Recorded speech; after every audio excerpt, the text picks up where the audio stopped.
오늘 설교는 13절에 있는 말씀입니다. 내게 능력 주시는 자 안에서 내가 모든 것을 할 수 있느니라. 먼저 저는 이 설교를 준비하면서 지난 주간에 아마 신문에 보셨겠지만 세상을 떠난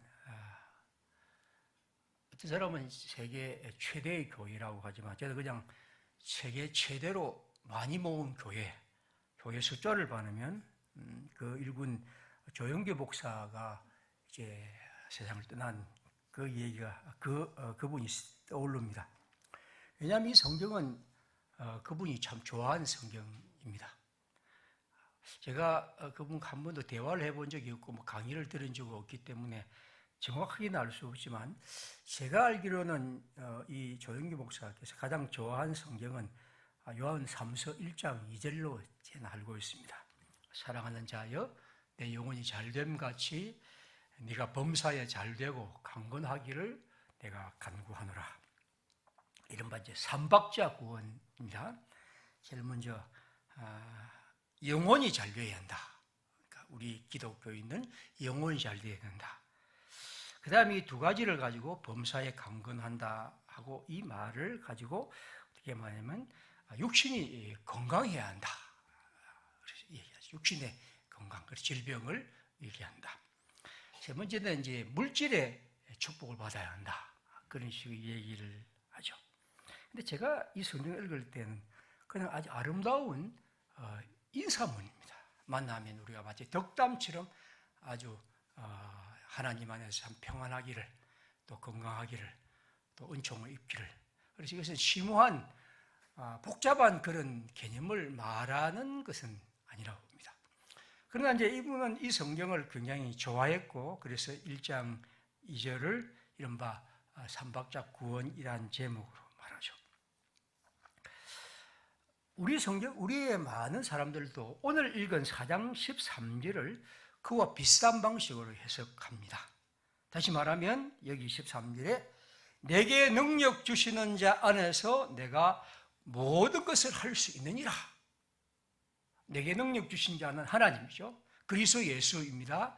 그분 안에서 우리는 모든 것을 할 수 있다. 이 세상의 모든 것 생각하면 수많은 일들이 있습니다. 아이들은 학교에 공부하고 공부 잘하는 것부터 시작해서 우리 어른들은 좀 돈을 버는 것들, 또 건강해지는 것들, 우리 교회가 크게 성장하는 것들, 우리가 요즘 말하는 여성 안수 제도에 대한 꿈꾸는 것, 우리의 아주 작은 사소한 욕망이든 혹은 또 이 세상 한국 사회의 남북의 통일이든 우리는 모든 것들을 생각합니다. 그래서 이 성경은 내게 능력 주시는 자, 그분은 언제나 우리에게 능력 주시고 그리스도에게 능력 주시기 때문에 우리는 모든 것을 할 수 있다. 그렇게 얘기를 합니다. 그래서 하나님의 능력을 입은 우리는 못할 것이 없다. 그렇게 얘기를 하죠. 이른바 이 긍정적 신앙, 이 성경을 가지고 얘기를 합니다. 우리는 이런 생각을 내려놓고 그저 그냥 이 본문만 보겠습니다. 왜냐하면 성경은 언제나 본문으로만 얘기해야 하기 때문입니다. 오늘 성경은 4장 10절부터 20절까지 하나의 얘기입니다. 10절 우리가 읽었습니다. 내가 주 안에서 크게 기뻐한다. 빌립보에서는 기뻐하는 것이 굉장히 아주 중요한 것이죠. 매우 기뻐하는데 왜 그러냐면 여러분들이 나를 생각하던 것이 이제 다시 싹이 남이다. 여러분들이 즉 빌립보 교회가 바울을 늘 생각해 왔던 어떤 일이 있는데 그게 옛날에도 있었지만 지금 다시 싹이 나서 뭔가 그 일을 이런 걸 보니까 내가 참 기분이 좋다, 기쁩니다. 그렇게 얘기를 합니다. 그 다음에 여러분이 이제 기회를 가졌다는 겁니다. 11절에 보십시오. 그게 뭘까라고 이제 궁금한데 11절에 기도했습니다. 내가 궁핍함으로 말하는 것이 아니니라. 어떤 형편이든지 나는 자족하기를 배웠다. 나는 비천에 처할 줄 알고 풍부에 처할 줄 알고 배부름과 배고픔과 풍부와 궁핍에도 나는 일체의 비결을 배웠다. 갑자기 이 얘기가 풍부와 비천 혹은 배고픔과 배부름 이런 우리의 물질적인 이런 형편에 대한 얘기를 합니다. 그럼 이 얘기를 가만히 보면 바울이 기뻐하다는 것이 뭐며 또 이런 얘기를 하는 얘기를 가만히 살펴보면 이렇게 말할 수 있죠. 바울이 하나님의 복음을 위해서 선교 운동을 하는데 온 세상을 지금 소아시아 지역을 막 다니고 있습니다. 그러면 여러분 알다시피 선교에 의해서 중요한 것은 물론 기도이죠. 근데 기도보다 더 실제인 게 뭡니까? 그를 후원하는 사람입니다. 그렇죠. 누가 후원을 해 주어야, 오늘 우리가 선교사들이 가는데 뒤에서 후원해 주어야 합니다. 그렇게 해야 밖에 나가서 하는데 옛날은 더 말할 것도 없겠죠. 그러면 누가 이게 후원을 해야 하는데, 여기 보면 바울이 지금 볼 때 교회들이 이 일에서 후원하는 교회도 있고 후원하지 않고 그냥 내몰라 하는 사람도 있다는 거죠. 다시 말하면 여기 바울이 말하는 것은 내가 배부르고 배고픈 것은 자기 개인의 문제가 아니고 하나님의 교회에서를 선교할 때 내가 많은 후원을 받아서 충성하게 할 수도 있고 때로는 아무 후원이 없어서 아주 힘겹게 겨우겨우 이렇게 내가 가난하게 할 수 있다는 거죠.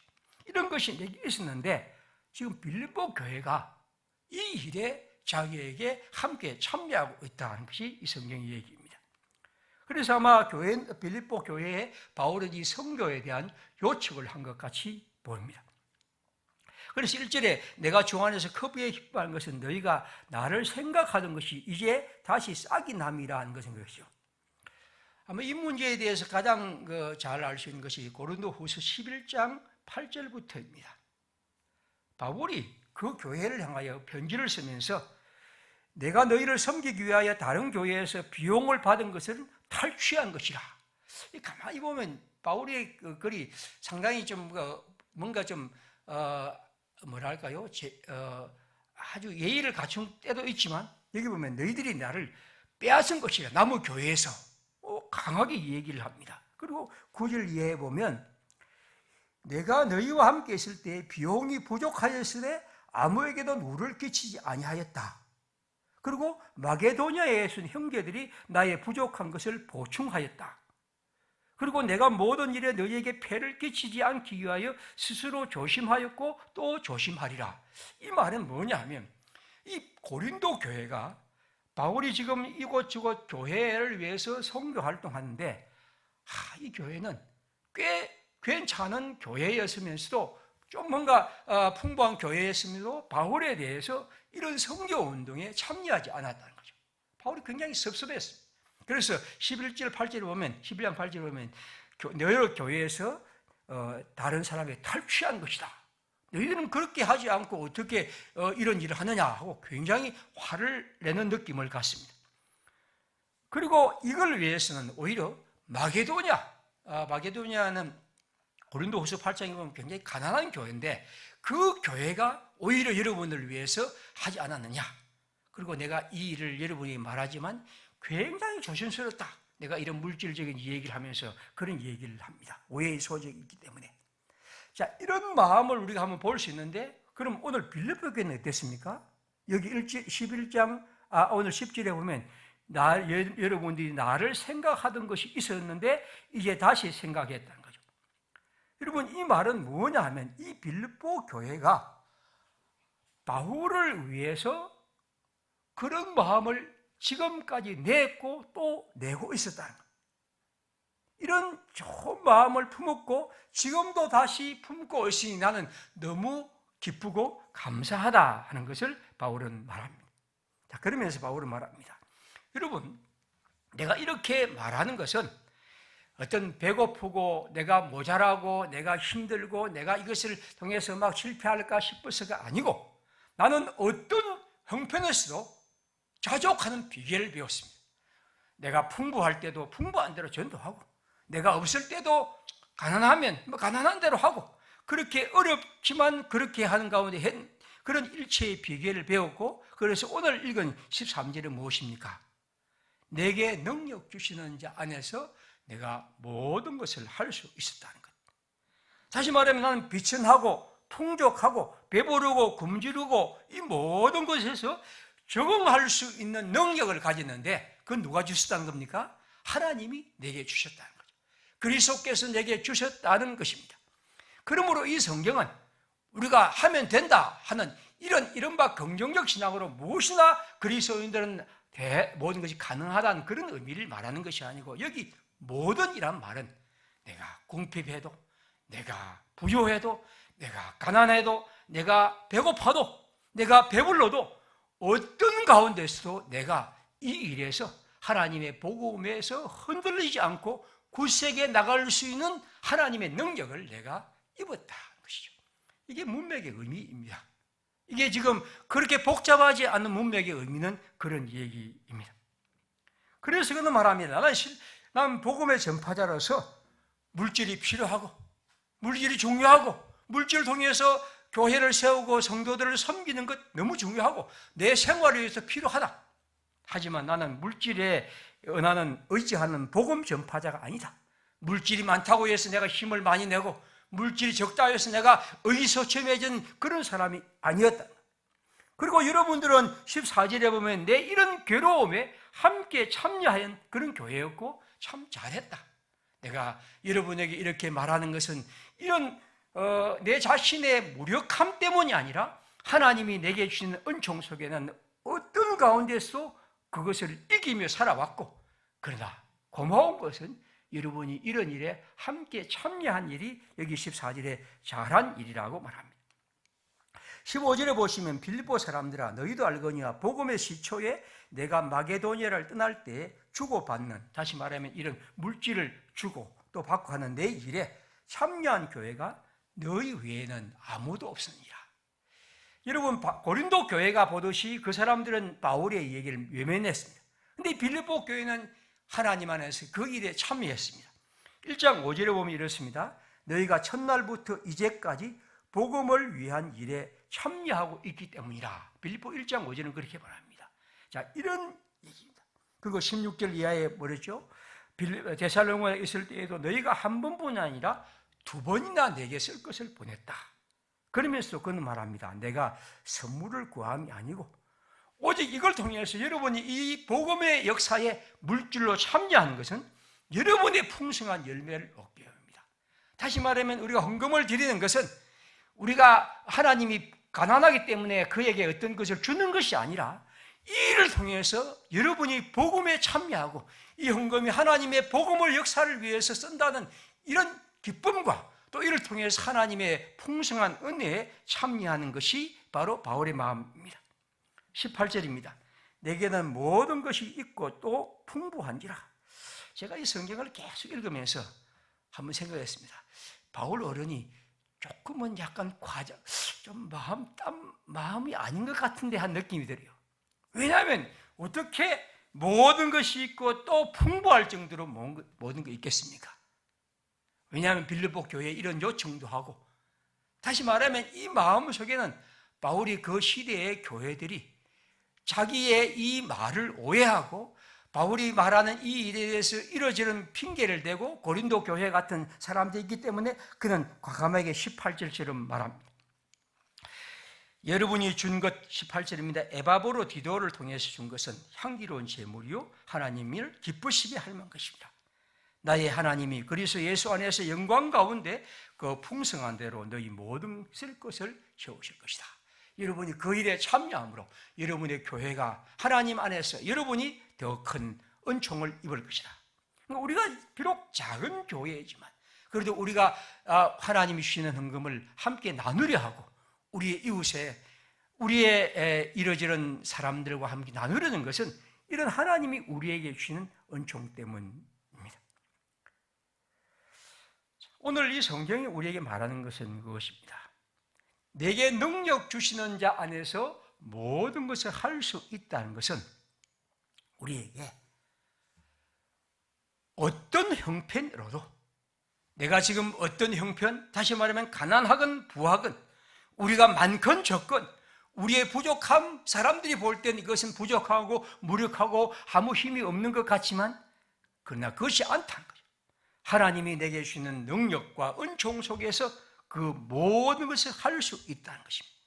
즉 하나님의 역사 안에는 부요함은 돈 많음, 나의 힘, 우리의 건강 이런 것이 아니라 주님이 주시는 능력 속에서 우리는 어떤 형편에서도 하나님의 사람으로 살아가게 될 수 있는 것, 이것이 주님이 말씀하신 것이고 오늘 바울이 우리에게 주는 것이죠. 사람들은 이 성경의 문맥을 굉장히 떨어버립니다. 여러분, 성경의 문맥을 떨어버리면 아주 건조한 교리만 남습니다. 왜 오늘날 우리의 교단이 여자의 목사 안수와 장로 안수를 버리냐면 이 문맥의, 이 성경의 문맥을 떨어버리고 오직 그것만 담습니다. 이를테면 14장 33절 고린도전서요, 여자는 교회에서 잠잠하라. 여자는 교회에서 잠잠하라고 했을 때 이 바울의 문맥이 뭐냐 하는 것을 이해하지 않고 그것을 마치 그것만이 영원한 진리인 양 사람들에게 말함으로써 그것이 갖고 있는 폐해는 큽니다. 말씀드린 것처럼 그러한 것들이 여자 여성을 차별했을 뿐 아니라 그러한 말들이 노예 제도를 합리화하고 교회가 노예 제도를 정당화할 뿐 아니라 노예를, 심지어 도망치는 노예를 잡아주는 것이, 그리고 그것을 사람들에게, 노예 상인들에게 넘기는 것이 마치 성경의 교리인 양 얘기했던 그런 시대까지도 있었던 것이죠. 오늘 성경에 보십시오. 바로 이런 성경의 의미는 우리가 모든 것을 다 하고 내가 모든 것을 이루고 내가 마음 먹으면 성경 안에서 다 할 수 있다는 그런 얘기보다도 오히려 우리가 하나님의 복음의 사람으로 살아갈 때 그리스도 예수의 사람들은 물질의 부유함과 물질의 가난함과 우리의 몸의 건강과 몸의 약함과 사람의 숫자의 많음과 적음, 이것이 아니라 우리 주님 안에서 우리는 이것을 이룰 수 있고, 그래서 그것보다도 우리는 오직 그리스도 예수 안에서 그 문제를 생각하고 기대하며 살아가자는 거죠. 여러분, 아까 말씀드린 그분들이 좋아하는 요한 3서 1장 2절, 사랑하는 자여 내 영혼이 잘됨같이 내가 범사에 잘되고 강건하기를 내가 간구하노라.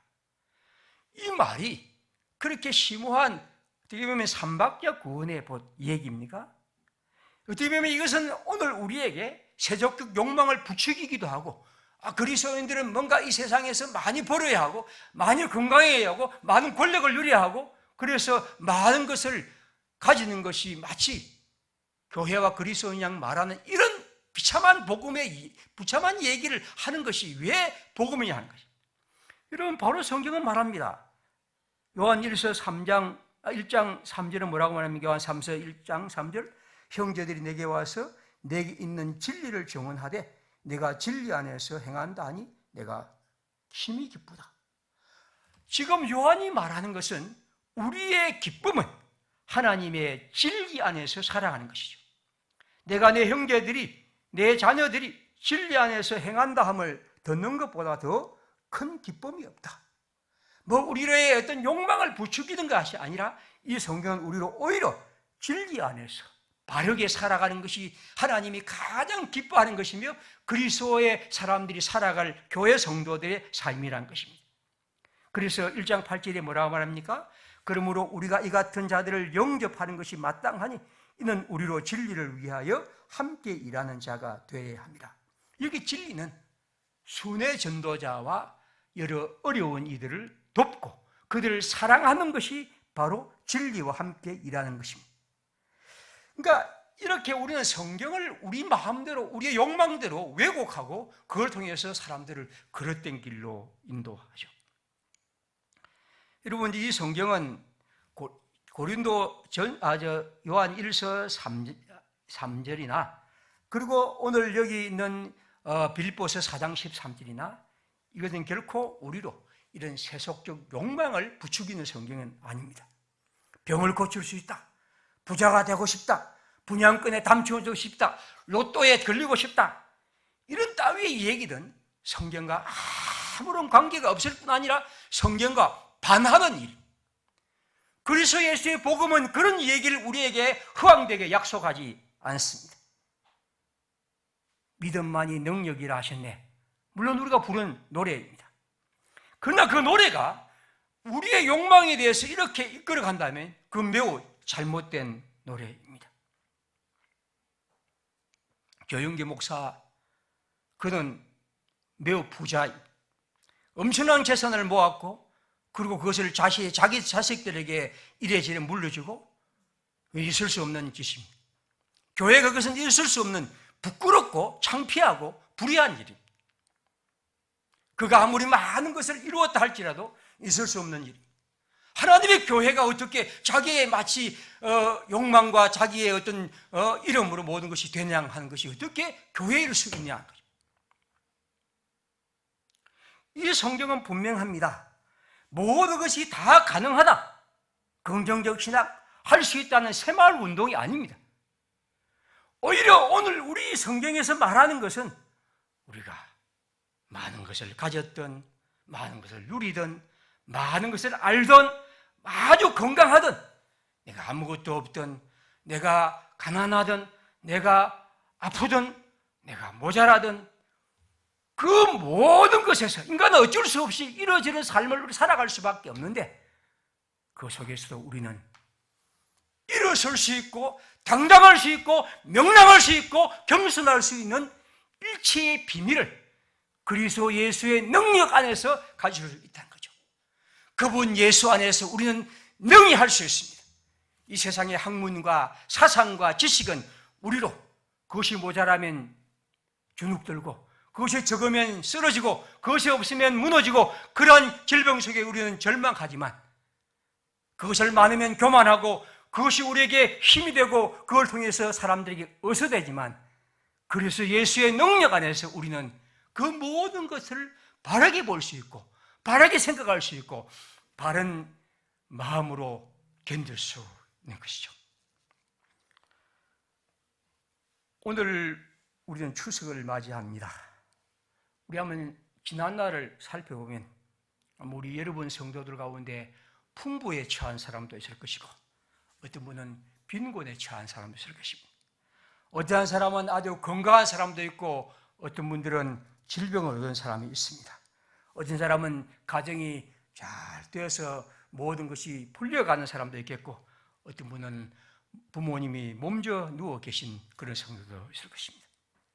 그러나 여러분, 오늘 성경은 우리에게 이 일에서, 오늘 이 모든 것을 보면서 그것을 우리 자신의 생각으로 보지 말고 하나님이 주시는 능력 안에서 이 모든 것을 이길 수 있는, 견딜 수 있는, 바라볼 수 있는 하나님의 사람들이기를 주님은 원하십니다. 코로나 시기를 맞이하여 우리는 잘 되기도 하고 어렵기도 하죠. 그러나 여러분, 오늘 이 성경은 말씀합니다.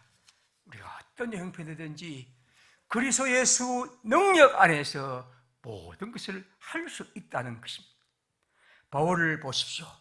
낯선 지역, 재정 지원이 없으면 모든 것이 끝날 것 같은 그런 시대에서도, 그 모든 것이 그에게 다 달려있는 것 같을 때도 그는 그것에 결코 머물지 않고 종속되지 않고 오직 하나님께 매여 이 모든 것을 이기며 살아갔던 것이죠. 에런 라이크라는 사람인데, 이분이 지은 책은 이제 제목은 우리나라 말로는 이 배신 시리즈가 3가지가 있습니다. 하나는 긍정의 배신, 노동의 배신, 그 다음에 하나가 있는데 희망의 배신인가? 건강의 배신이 있습니다.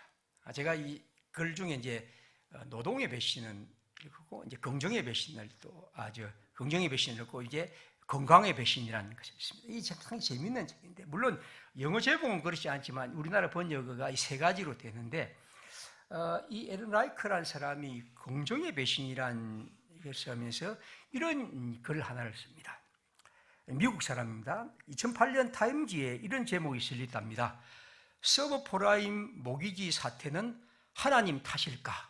아주 특별한 제목의 이제 기사가 실린 것이 타임지에. 이 무슨 말이냐면, 알다시피 2008년 이 금융 대위기가 우리나라 이 세계적으로 있었지 않습니까? 그때 여러 가지 원인이 있지만 그 중에 하나가 큰 원인이 미국의 서브프라임 모기지 사태입니다.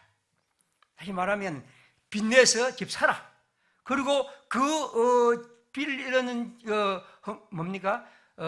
은행들이 그것을 아주 신앙이 별로 그렇지 않은 사람이 끄덕 빌려주고, 그리고 빌린 채권을 가지고 모아서 또 펀드를 만들고, 그리고 펀드를 통해 또 팔고, 그것이 또 다시 다른 펀드를 이루고. 제가 그 글을 한번 읽어보니까 제 머리로는 도대체 이거 상상이 안 되는 그런 형태의 굽이 치는 이런 펀드를 만들었습니다. 결국 그것이 이제 문제가 됐죠.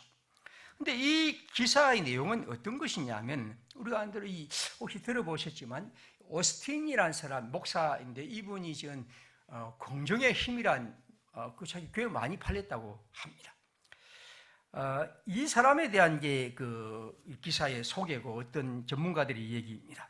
오스틴은 이런 얘기를 했답니다. 하나님은 은행이 내 신용 점수를 무시하도록 해주시고 내가 처음으로 소유한 집을 축복해 주신다, 이렇게 얘기했다는 거죠. 이 뭘 말하냐면, 저소득 계층의 사람들까지도 계속해서 집을 살 수 있도록 하는데 거기 돈이 있어야죠. 그러면 은행들이 이 사람의 신용에 대한 관심도 없이 무조건 대출해주고, 그래서 그 집의 집값이 오르고 그걸 기분이 좋고, 이런 것이 계속해서 이어졌다는 거죠. 한 사람이 이렇게 얘기합니다. 그 교회의 목사가 와코비 은행에 가서 대출을 받으시오 라고 직접 말하지는 않았을 것이다. 하지만 나는 이렇게 말하는 걸 들었다. 당신의 신용 점수가 낮다고 해도 하나님은 여전히 당신을 축복해 주신다. 당신이 믿음을 보이면, 다시 말하면 교회에 큰 돈을 헌금하면 그 집이든 자동차든 아파트를 얻게 될 것입니다. 이런 얘기를 노골적으로 했다는 거죠. 그래서 이 모기지 대출은 결국에서 엄청난 문제를 일으켰고, 결국에서 그것이 금융위기의 하나의 시발이 되었다는 것입니다. 어떤 문제를 자기 자신에 있는 상태를 정확하게 보지 못하게 하는 것이죠. 긍정의 힘이라는 말로 모든 것을 긍정적으로 보자.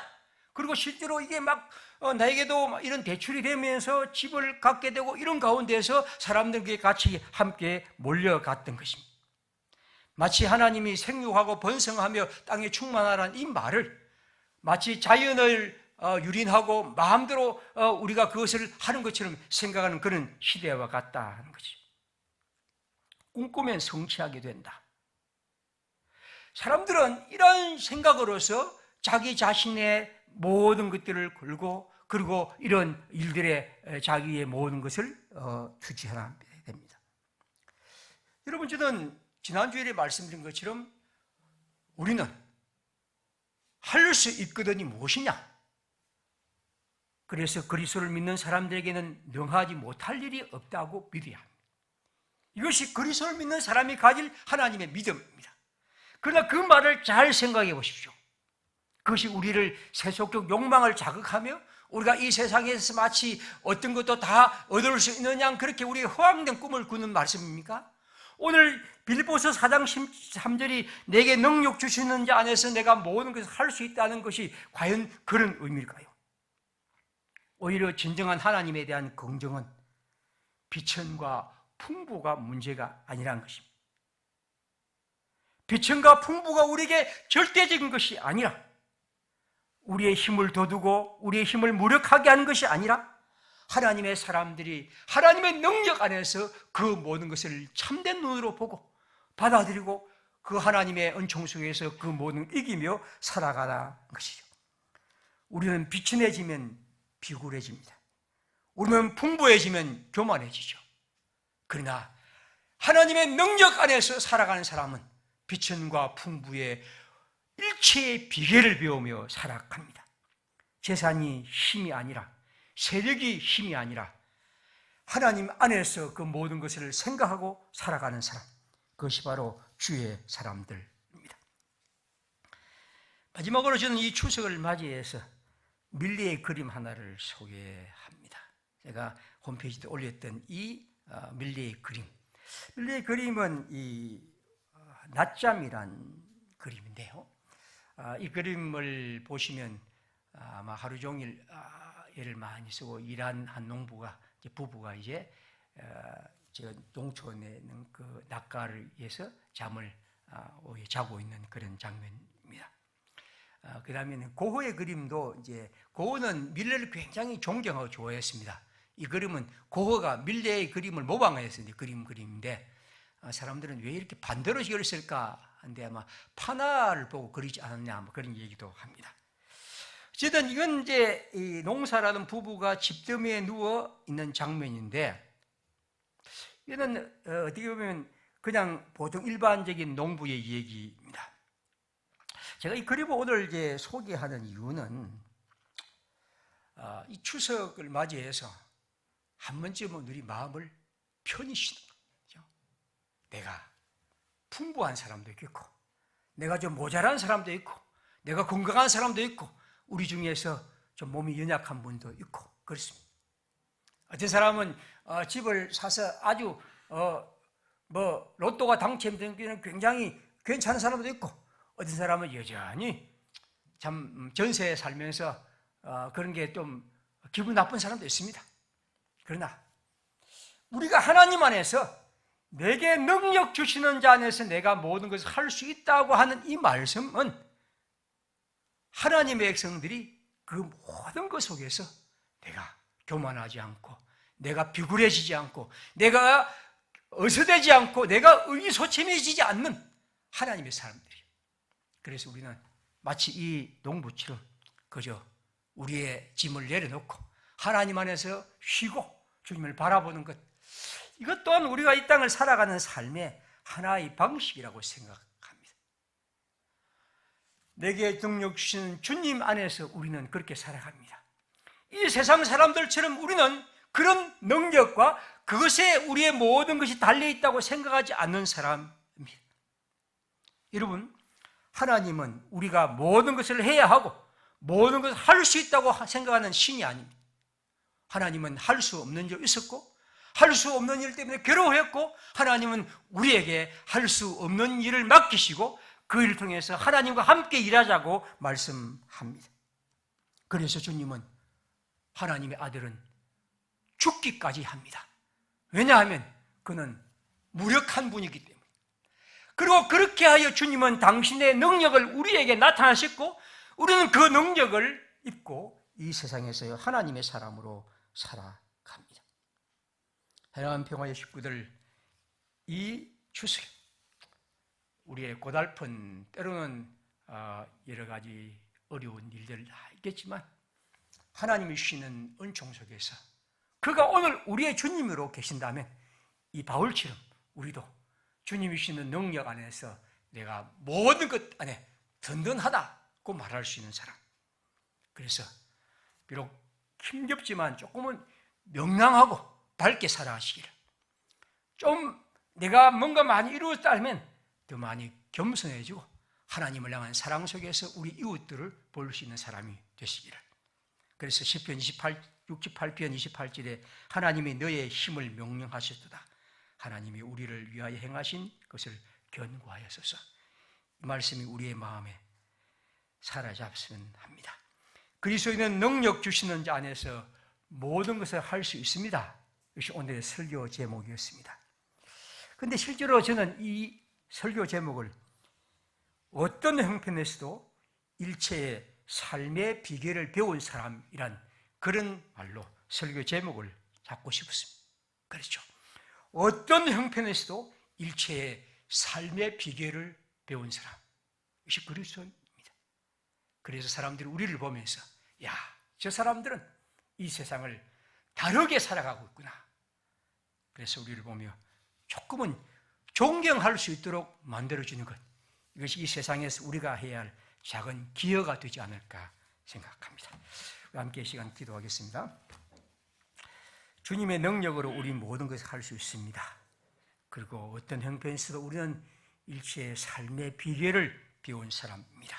그래서 예수 안에서 모두 항상 그런 마음으로 살아가며 우리 이웃들을 생각하며 또 우리의 일들을 주님과 함께 살아가는 우리 삶이기를 바랍니다. 기도하겠습니다.